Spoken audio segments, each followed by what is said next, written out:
ক্ষমতার লোভ, টাকার লোভ বিভিন্নভাবে দেশটাকে ধ্বংসের দিকে নিয়ে যাচ্ছে। এই পর্যায়ে আমি মনে করি একজন প্রবীণ লোক হিসাবে, একজন মুক্তিযুদ্ধ হিসাবে জাতিকে দিক নির্দেশনা দেওয়া আমারও দায়িত্ব রয়েছে। বিগত কয়েক বছর যাবৎ দেশে অপরাজনীতি, জালভোট কালচার, জবাবদিহিহীনতা এবং একদলীয় পদ্ধতির শাসন প্রতিষ্ঠার কারণে দেশের ও জনগণের সমস্যার সমাধান বা দেখার কেউ নাই, কারো আগ্রহ নাই। সকলে ব্যস্ত শুধু ক্ষমতা ধরে রাখতে। ফলে দেশ ক্রমশ ধ্বংসের দিকে ধাবিত হচ্ছে।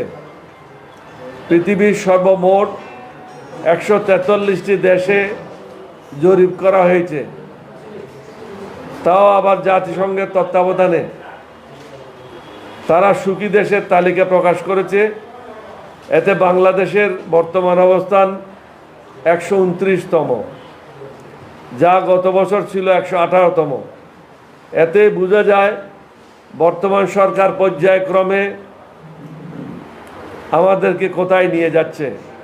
অন্যদিকে চারিদিকে যুদ্ধের দামামা বাড়ছে, সব কিছুর মূল্য 5 থেকে 7 গুণ বৃদ্ধি পেয়েছে। বিভিন্ন খাদ্যদ্রব্যের সংকট দিন দিন বৃদ্ধি পাচ্ছে। আগামী দিনগুলিতে আরও প্রকট আকার ধারণ করার সম্ভাবনা খুবই বেশি। ওই সময় বর্তমান সরকারের অবস্থা কি হতে পারে? সুতরাং এখন সময় হাতে আছে।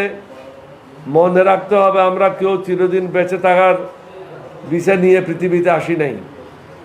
ফিরে যেতে হবে। নতুন প্রজন্মের আগমন ঘটবে। তাদেরকে আমরা কি ধরনের বাংলাদেশ দিয়ে যাচ্ছি? ফ্লাইওভার, হাইওয়ে এবং পদ্মা সেতু খেয়ে কি জীবন রক্ষা পাবে? প্রয়োজন চরম আত্মত্যাগ। একজন রাজনীতিবিদকে লোভ লালসার ঊর্ধ্বে উঠতে হবে।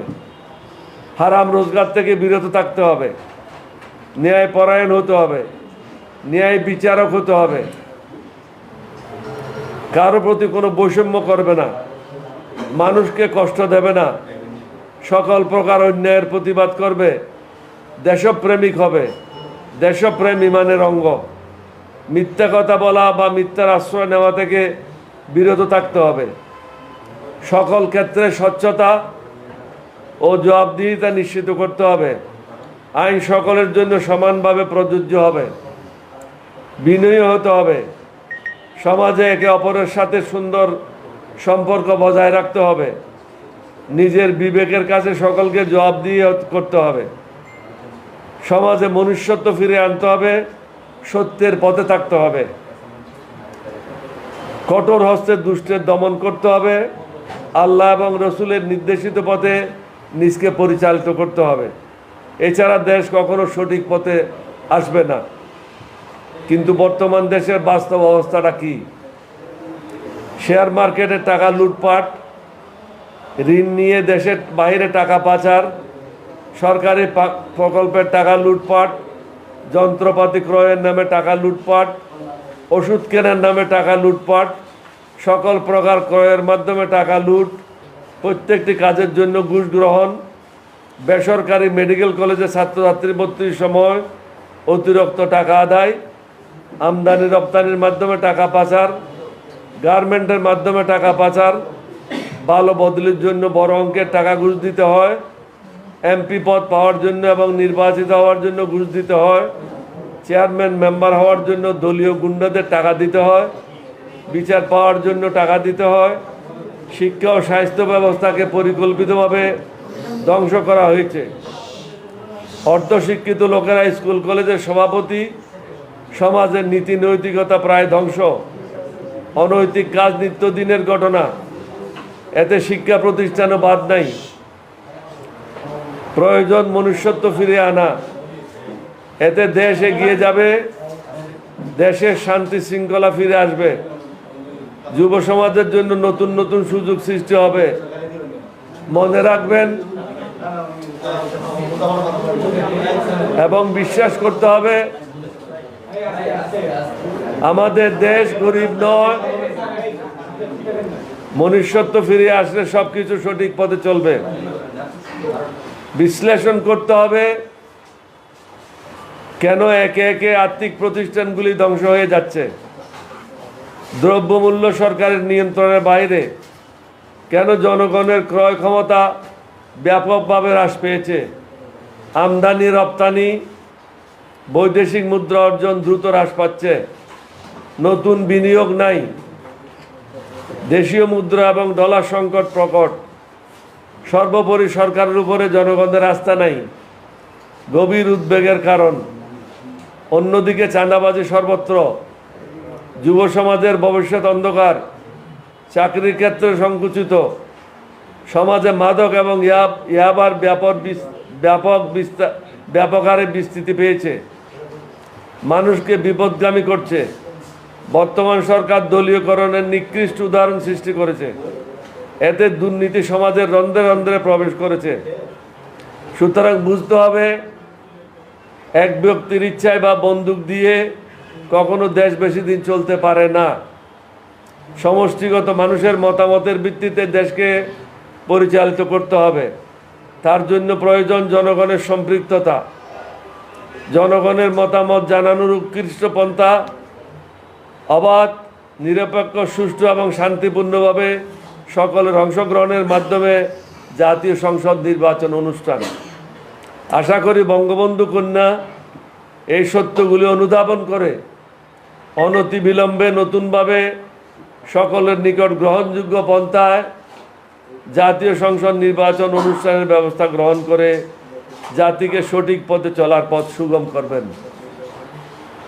তিনি তো অন্যভাবেও সমগ্র পৃথিবীতেও রেকর্ড করেছেন, 5 বার 6 বারের প্রধানমন্ত্রী, বাংলাদেশেও রেকর্ড করেছেন, পদ্মা সেতু করেও রেকর্ড করেছেন, ফ্লাইওভার করেও রেকর্ড করেছেন, দুর্নীতিতেও রেকর্ড করেছেন, শান্তি ভঙ্গও রেকর্ড করেছেন, আমাদেরকে পিটানোর কাজেও রেকর্ড ভঙ্গ করেছেন, দলের মহাসচিব এবং 20,000 নেতাকর্মীকে গ্রেপ্তার করে রেকর্ড ভঙ্গ করেছেন, চারিদিকে রেকর্ড ভঙ্গ করেছেন। আরেকটা রেকর্ড ভঙ্গ করেন, একটা সুষ্ঠু নির্বাচন দিয়ে সুন্দরভাবে দেশ ত্যাগ করেন।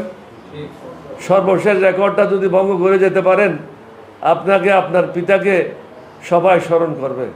আমরা আশা করি আপনি এই সত্যটা অনুধাবন করবেন, দেশের মানুষকে মুক্ত করবেন। দেশের মানুষ আজ মুক্ত নয়, এক অসহনীয় অবস্থায় রমজান মাস হচ্ছে, অনেকে ইফতার করতে পারছে না টাকার অভাবে, অনেকে সেহরি খাইতে পারছে না, পানি খেয়ে, অল্প মুড়ি খেয়ে অনেকে রোজা রাখছে। আমরা ধরে নেন, আমরা প্রত্যেক বছর 2,000-2,500 লোকের জন্য ইফতার পার্টি করি।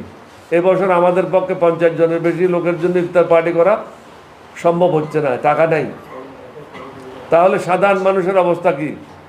আমাদের যদি এরকম অবস্থা হয়, সাধারণ মানুষ কীভাবে বেঁচে আছে? আশা করি বঙ্গবন্ধু কন্যা এই সত্যটি উপলব্ধি করে জনগণকে মুক্ত করার জন্য যা যা করার তা করে আরেকটা রেকর্ড স্থাপন করবেন। আপনাদের মাধ্যমে সমগ্র জাতিকে আমরা এটা বলতে চাই, দেশের অবস্থা ভালো না। আমি বলেছি, যুদ্ধের দামামা বাজতেছে, বিভিন্ন জায়গায় অশান্তি, যে কোনো সময় বিশ্বযুদ্ধ লাগতে পারে, জিনিসের প্রকট সংকট, দিন দিন আরও মূল্য বৃদ্ধি পাবে এবং ক্রয় ক্ষমতার বাইরে চলে যাবে। দেশটা চালানো সহজ হবে না। সমস্ত 2 নম্বরই লোকের ব্যাংকগুলি বন্ধ হয়ে যাচ্ছে এবং সরকারি হস্তক্ষেপে ভালো ব্যাংকগুলিকে ধ্বংস করার জন্য ওগুলির সাথে এগুলিকে ট্যাগ করে দিচ্ছে। অর্থাৎ অর্থনৈতিক প্রতিষ্ঠান যেগুলি আছে সবগুলিকে ধ্বংস করে ছাড়বে। শিক্ষা তো ধ্বংস করে ছাড়ছে, টিক মার্কের উপরে চলে গেছে, লেখাপড়া করতে হয় না, কোনো পরীক্ষায় পাশ করতে হয় না, শুধু টিক মার্ক করেন। আন্দাজের উপরে 10টার মধ্যে 10টা টিক মার্ক করলে অন্তত 6টা তো ঠিক হবে, 5টা তো ঠিক হবে, পাশ করে যাবে। লেখাপড়া করতে হচ্ছে না, মনুষ্যত্ব নাই। আমরা নামাজ ঠিকই পড়তেছি, কিন্তু আল্লাহকে মানছি না। আল্লাহকে মানলে দেশের এই অবস্থা হয় না, গণতন্ত্র প্রতিষ্ঠা হতো, সুশাসন প্রতিষ্ঠা হতো, আমরা ন্যায় বিচার পাইতাম। আল্লাহকে মানছে না বোধহয় সমাজের এই অবস্থা। আল্লাহকে মানতে হবে, সঠিক পথে চলে আসতে হবে। আপনাদের সবাইকে ধন্যবাদ। বাংলাদেশ জিন্দাবাদ, এলডিপি জিন্দাবাদ, রমজানুল মুবারক। আসসালামু আলাইকুম ওয়া রাহমাতুল্লাহি ওয়া বারাকাতুহু।